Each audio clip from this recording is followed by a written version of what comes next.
우리가 잘 아는 삼손 이야기입니다. 영화에 보면은 그 첩보원 스파이 이야기가 많죠.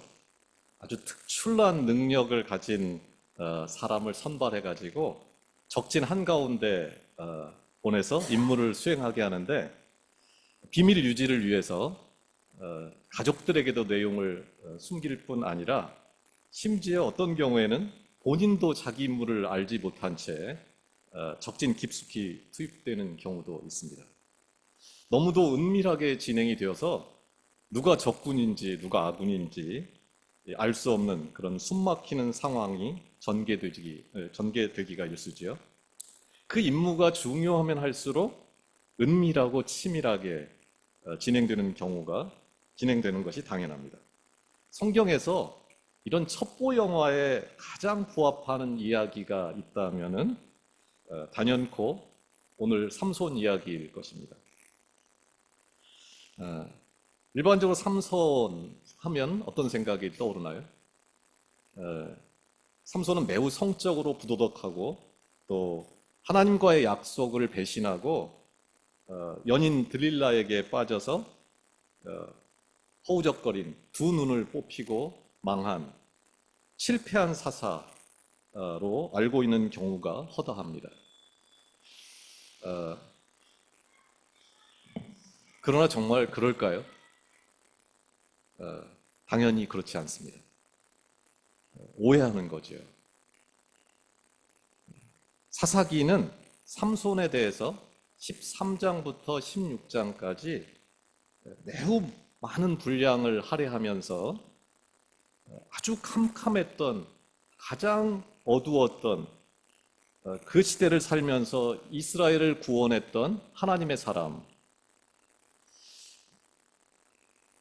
하나님 나라의 그 영적인 첩보원 삼손을 은밀하고 치밀하게 그려내면서 하나님이 어떤 분인가, 또 믿음은 무엇인가를 증거합니다.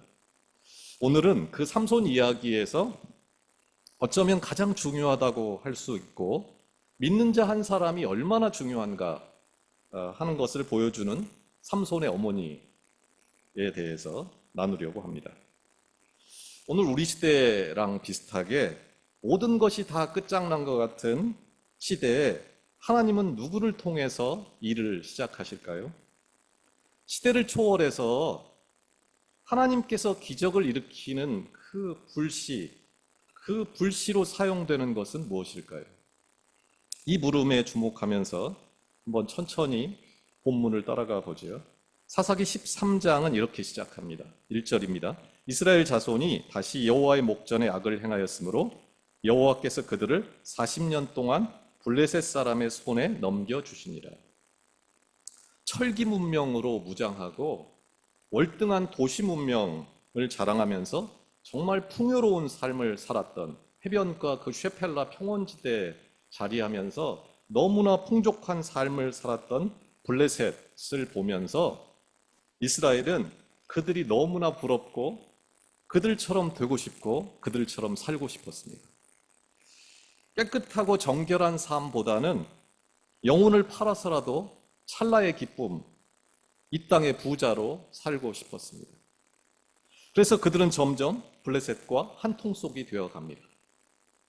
하나님은 안중에도 없습니다. 그래서 이전 사사들의 시대에는 그래도 전쟁 나팔을 불면은 오합지졸일지언정 모여서 힘을 합해서 뭐라도 했지만 이제는 나팔을 불어도 아무도 모이지 않는 시대가 되어버렸습니다. 40년, 한 세대를 말하는 것입니다. 한 세대가 통째로 다 변질되어서 누가 이스라엘 사람인지 누가 블레셋 사람인지 누가 믿는 자인지 믿지 않는 자인지 구별할 수 없는 시대가 되었다라는 겁니다. 믿는 자와 믿지 않는 자가 꾸는 꿈이 같고 가지고 싶은 것, 두려워하는 것, 포기할 수 없는 것이 다 같았다라는 거죠. 오히려 더 위선적이고 더 더럽다라는 말까지 듣습니다. 이제 끝났어. 소망이 없어. 하는 말이 들려올 때 아직 끝나지 않았어. 라는 하나님의 음성이 들려옵니다. 그게 2절에서 3절 전반부입니다. 소라 땅, 그 소라 땅에 단지파의 가족 중에 마노아라 이름하는 자가 있더라. 그의 아내가 임신하지 못함으로 출산하지 못하더니 여호와의 사자가 그 여인에게 나타나서 그에게 이르시되, 가장 절망적인 상황에서 이 거대한 문제를 풀기 위해서는 특급 첩보원, 그 특출한 영웅을 부르는 것이 세상적으로는 가장 이치에 맞는 것 같은데, 하나님은 가장 작은 지파인 단지파, 그 단지파 중에서도 진짜 어중이 떠중이 같은 한 남자 마노아, 그 마노아라는 남자도 아니고 그 아내를 부릅니다. 가장 저주받은 인생이라고 너도 나도 인정하던 불임 여성, 너무 없어서 비빌 언덕이라고는 전혀 없는, 나이가 너무 들어버려서 이미 모든 것이 늦어버리고 끝장났다고 생각하는 그녀를 찾아와서 말을 거는 것으로 문제를 풀어갑니다. 성경에는 그 이름도 나와 있지 않는, 그저 삼손의 어머니 마노아의 아내로 등장하는 여인, 나이가 많이 들도록 아이가 없어서 자기 세대에서 대가 끊길 수밖에 없었던 무명의 여인을 찾아온 하나님의 천사가 그에게 말을 합니다. 그게 3절에서 5절입니다. 여호와의 사자가 그 여인에게 나타나서 그에게 이르시되, 보라, 내가 본래 임신하지 못함으로 출산하지 못하였으나 이제 임신하여 아들을 낳으리니 그러므로 너는 삼가 포도주와 독주를 마시지 말며 어떤 부정한 것도 먹지 말지니라. 보라, 내가 임신하여 아들을 낳으리니 그의 머리 위에 삭도를 대지 말라. 이 아이는 태에서 나옴으로부터 하나님께 바쳐진 나실인이 됨이라. 그가 블레셋 사람의 손에서 이스라엘을 구원하기 시작하리라 하시니. 다짜고짜 너는 이제 아들을 낳을 건데, 그러니까 이제 너는 영원히 일체의 술을 끊어라. 어떤 부정한 것도 먹지 말아라. 태어날 아이의 머리에 삭도 칼을 대지 마라 말합니다. 왜 그런가 이유를 말해줍니다. 그것은 그 아이는 하나님께 바쳐진 나실인이고 그를 통해서 하나님이 블레셋 사람의 손에서 이스라엘을 구원하기 때문이다 말합니다. 내가 낳을 아이를 통해서 그저 한 가문의 대가 이어지는 그런 정도가 아니고 한 나라, 한 시대가 그 운명을 달리할 거다. 구원을 얻을 거다. 그런데 그렇게 하기 위해서 바로 너 자신이 달라져야겠는데 그렇게 하겠느냐 묻는 겁니다. 정확한 이유는 알 수 없지만 아마 이 여인은 이전까지 아마 포도주와 독주를 마셨던 것 같습니다. 부정한 것도 먹었던 것 같습니다. 괴로워서 그랬는지 어쨌든 그 여인의 삶은 이제 달라져야 할 필요가 있었다. 하나님의 초대를 받고 그 여인은 그녀의 남편 마노아에게 달려갑니다. 달려가서 마노아에게 이 상황을 전하지요. 그런데 이 과정에서 하나님이 왜 이 여자를 찾아올 수밖에 없었는지가 살짝 드러납니다.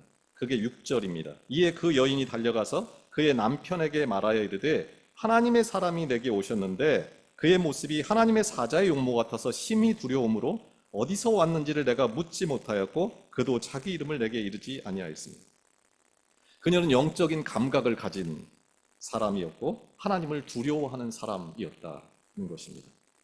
이미 나이도 많고 자녀도 없고 이름도 없는, 내세울 것이 하나도 없던 그녀에게 그 시대 누구에게도 없었던 게 있었다는 거예요.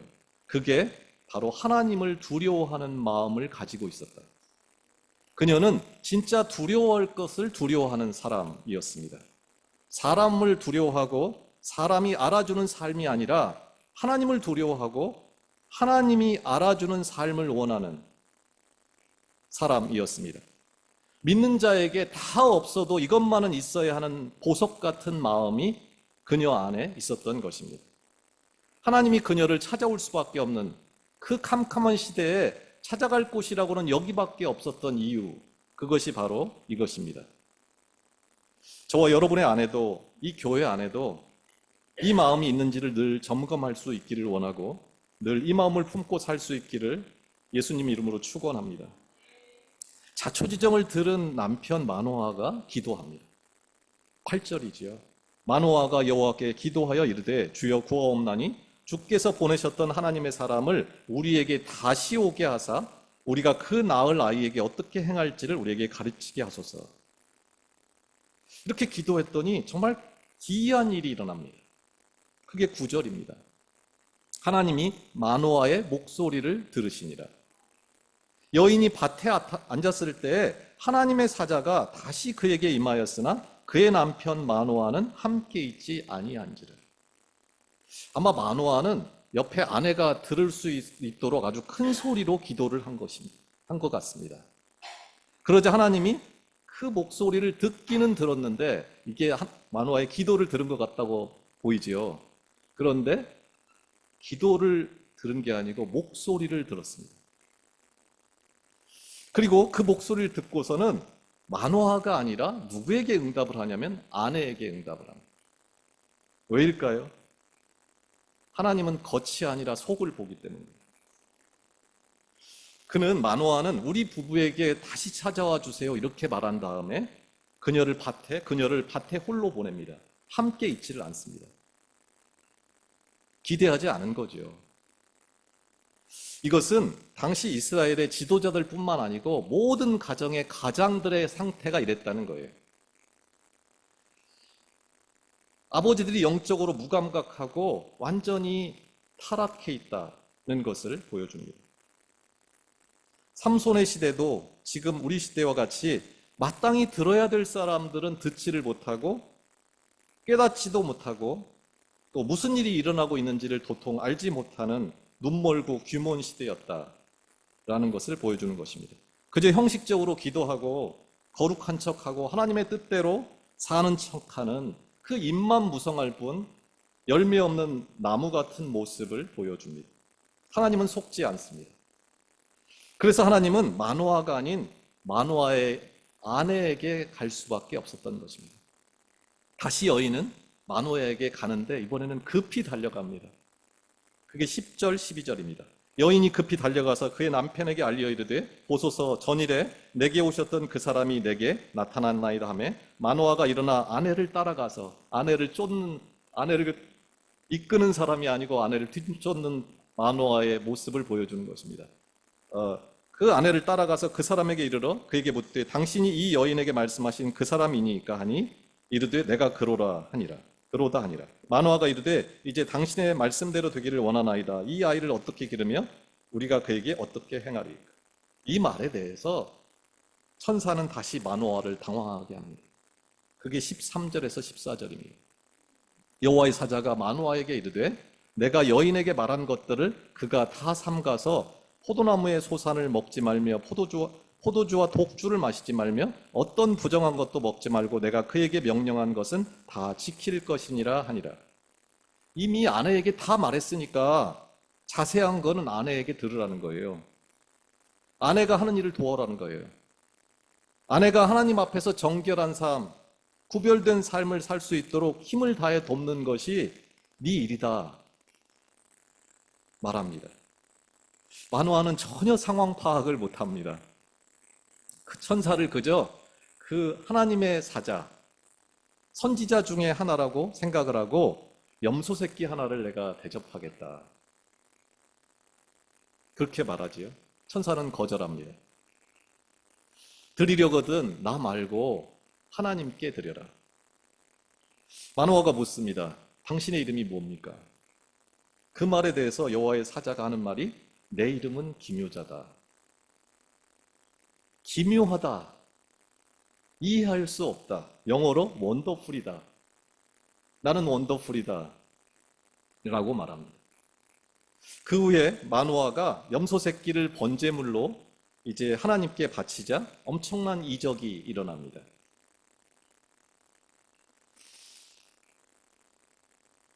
마노아가 염소 새끼와 소제물을 가져다가 바위 위에서 여호와께 드리매 이적이 일어난지라 마노아와 그의 아내가 본즉 마노아와 그의 아내가 하나님을 만납니다.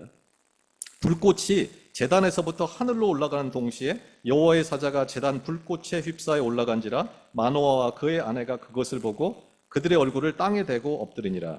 여호와의 사자가 마노아와 그의 아내에게 다시 나타나지 아니하니 마노아가 그제야 그가 여호와의 사자인 줄을 알고 그의 아내에게 이르되 우리가 하나님을 보았으니 반드시 죽으리로다.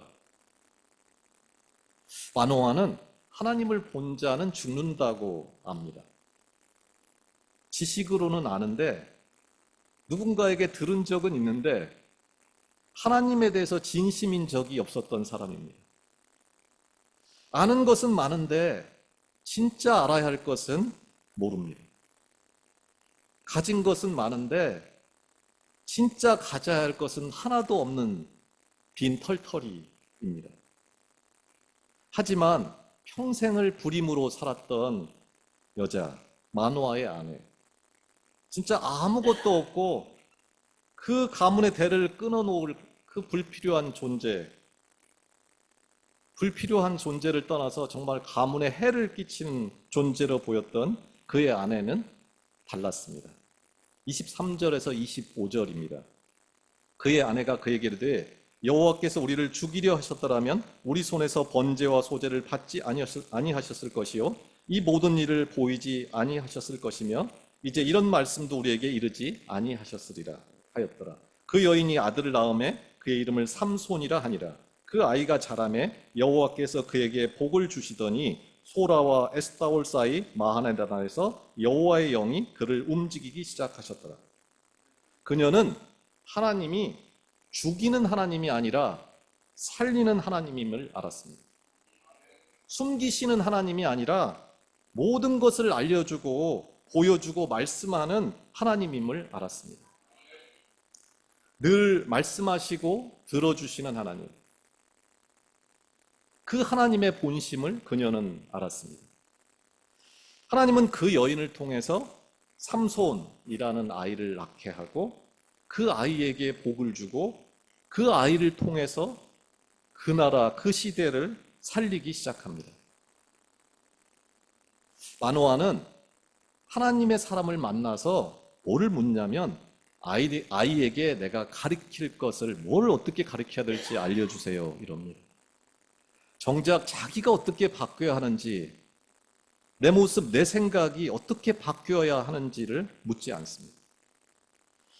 그러나 삼손의 어머니 마노아의 아내는 달랐습니다.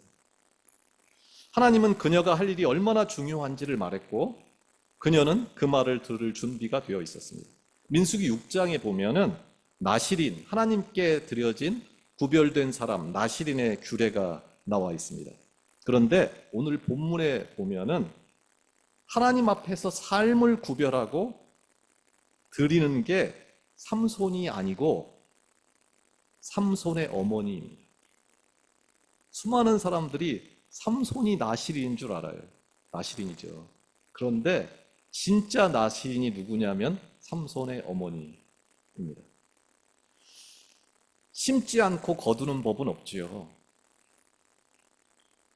바로 그녀가 그 하나님의 가정에 심어진 축복의 씨앗입니다.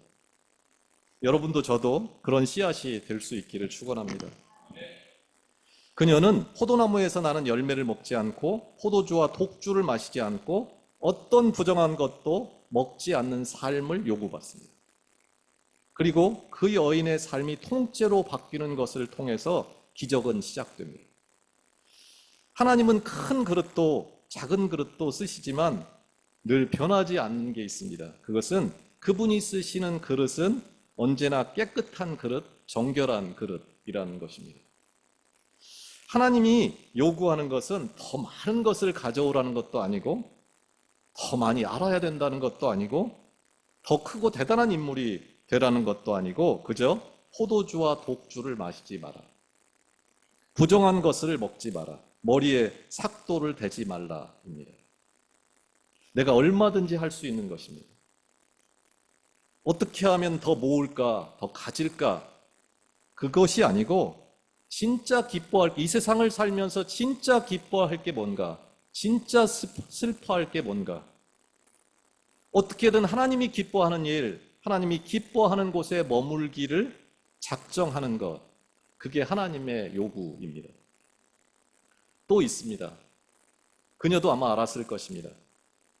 마노아와 평생 살았기 때문에 큰 소리만 치지 남편이 부족하다는 것, 남편이 진짜 아무것도 모른다는 것을 이미 알고도 남았을 것입니다. 그런데 그녀는 그를 인정합니다. 제일 먼저 찾아가고 제일 먼저 세워주고 늘 동행해 줍니다. 남편은 언제인가 당황할 것이고 언제인가 함께 하나님을 만날 것이고 기적도 함께 체험할 것입니다. 우여곡절을 거치겠지만 결국 남편은 천국행 열차를 집어 타는 거죠. 삼손의 이야기의 끝에 보면 삼손과 마노아가 같이 묻힙니다. 아버지도 바뀌었다는 거죠. 그녀는 남편이 영원히 설 수 있는 그런 기반이 되어주고 또 아들 삼손이 복을 누릴 수 있는 정결한 공간, 그 가정을 만들어 갑니다. 원하기는 멀리 있는 누군가를 바꾸고 새롭게 하는 것에 앞서서 나를 바꾸고 또 내 입술의 말을 바꾸고 내 기쁨과 슬픔과 분노의 이유를 바꾸는, 또 가장 가까운 사람인 남편과 자녀, 부모와 형제를 세우기 위해 나를 낮추고 오직 하나님과 약속한 그 정결한 삶을 사는 것, 이것이 하나님의 영을 움직이고 하나님의 복이 임하는 가장 비밀한 방식임을 아는 은혜가 있기를 원합니다. 모든 것을 다 알 필요는 없지만 꼭 알아야 할 것은 있습니다. 다 가질 필요는 없지만 그러나 다 없어도 이것만은 꼭 가져야 되는 것들이 있습니다. 하나님은 우리를 죽이려고 찾아오지 않습니다. 그분은 우리를 기뻐합니다. 그리고 우리를 영원히 살리기를 원합니다. 그분은 내게 보여주고 알려주고 나를 원합니다. 나를 살리기 원합니다. 그분은 내가 할 수 없는 것을 요구하지 않습니다. 내게 금그릇이 되라고 요구하지 않습니다. 그분은 오직 깨끗한 그릇이 되기를 원합니다. 원하기는 늘 비교당하고 또 늘 없어서 무시당하고 늘 나이가 들도록 해놓은 게 없어서, 그런 게 하나도 없어서 낙심하고 부끄러워 고개를 들 수 없음에도 불구하고 가장 없는 자, 가장 약한 자, 가장 목마른 자를 찾아오시는 그 하나님을 만나는 은혜가 있기를 원합니다. 하나님은 오늘도 찾습니다. 아무것도 없지만 그 아무것도 모르는 남편을, 그 아무것도 모르는 아내를, 그 부족한 성도를 평생 찾아가고 인정하고 평생 낮은 자세로 섬기는 그 십자가를 평생토록 지기로 작정할 사람을 찾습니다. 한두 번이 아니라 이 일에 전부를 걸고 이 일을 하다가 죽을 사람을 찾습니다. 하나님께는 이런 사람 한 사람으로 충분합니다. 하나님은 죽기 살기로 자녀를 말씀 안에서 키우기 위해 나부터 영원히 말씀대로 살기를, 술을 끊기를 결단하는 그 사람을 찾습니다. 약속의 말씀 안에 영원한 기쁨이 있음을 아는 자를 찾습니다. 눈물로 씨를 뿌리는 자는 기쁨으로 그 단을 거두리로다 말씀합니다. 원하기는 이제는 모든 것이 다 끝났다, 포기할 수밖에 없었던 가장 비천한 불임 여성 마노아의 아내를 통해 시대를 구원했던 그 놀라운 하나님, 그 하나님이 우리같이 믿음도 부족하고 이미 늦어버린 정말 아무것도 아닌 자들을 찾아오기를 갈망하며 하나님을 만나는 것은 죽을 일이 아니라 우리가 영원히 사는 유일한 길임을 아는 은혜가 있기를 원합니다. 포도주와 독주를 금하고 부정한 것은 어떤 것이라도 하지 말라는 음성을 남의 말이 아니라 나에게 하는 말씀으로 그 거룩한 부르심으로 듣고 아멘으로 응답할 수 있기를 원합니다. 그 원더풀한 하나님이 나를 우리 가정에 심은 축복의 씨앗이요, 정말 원더풀하고도 깨끗한 씨앗이요, 모든 죄악과 어둠을 몰아내는 영적인 첩보원으로 나를 파송했음을 기억하면서 이번 한 주도 말씀과 기도로 승리하는 우리가 될 수 있기를 축원합니다. 기도하겠습니다. 하나님 아버지, 우리는 너무 똑똑합니다. 너무 아는 것이 많습니다. 그러나 정말로 알아야 할 것은 알지 못하고 몰라도 되는 것으로 너무 우쭐합니다. 없어도 되는 것으로 비교하고 목이 마르면서 정작 꼭 있어야 하는 것은 관심도 없습니다. 나를 변화시키기보다는 늘 너를 변화시키고 싶어 합니다. 오늘도 깨끗한 삶보다 더 많이 가진 삶을 살기 원합니다. 하나님을 닮기보다는 블레셋과 한 통 속이 되기를 원합니다. 사람은 두려워하면서 하나님 두려운 줄을 모릅니다. 하나님, 진짜 원더풀한 것이 무엇인지를 모르는 우리를 불쌍히 여기시고 우리도 마노아의 아내처럼 하나님이 기쁘게 찾아오시는 인생, 이름도 없고 빛도 없지만 우리 가정 안에 복음의 씨를 뿌려서 남편과 아내에게, 남편과 자녀에게 복의 통로가 되는 그 거룩한 인생, 가장 정결한 인생을 살게 인도해 주시옵소서. 예수 그리스도의 이름으로 기도합니다. 아멘.